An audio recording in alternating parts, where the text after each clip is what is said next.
This has all been back in the media recently, an interesting piece in the Times. So what's the latest development in relation to Richard III, Philippa? Why has history been so wrong about him?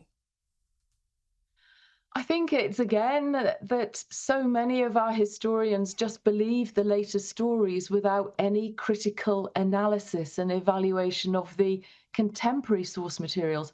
And I think this is what you've probably read about in the Times recently, because I put together, after Richard III was reburied in Leicester Cathedral in 2015, I put together a new research project to look at the mystery of what happened to the princes in the Tower. These are the sons of King Edward IV of England, who was said to have disappeared from the Tower of London in 1483. And the Tudor stories are that Richard III had murdered them. So I thought, OK, we need to now do a critical examination of this mystery to see what we can find out.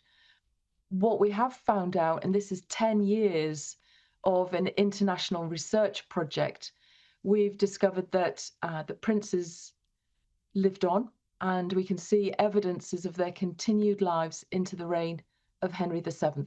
And they actually became two Yorkist claimants to the throne of Henry VII. That's fascinating because, I'm all the way over here in Australia, but the story always was that Richard III murdered those boys in the Tower. That is actually fascinating. And in relation to Richard, are there still any more questions that are unresolved here? I mean, you've dealt with two very big parts of his life and how he is remembered in a historical sense. Is there anything else that needs to be resolved? I don't think so. I think those are the two really big outstanding questions that we had about Richard. And I think this is why, it's changing everything that we know about him, because we now have his tomb monument. We now have him sort of returned to us, if you like, in Leicester Cathedral.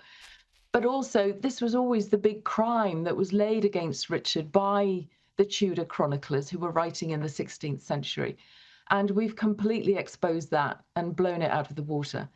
So I think in terms of Richard, it's kind of done. But I think what we would need to do is maybe look again at the reigns of Richard III and Henry VII in light of this new information. And what's your next project, if anything, you've got on the cards? Are there any other prominent figures in British history that you think which bear a closer look at?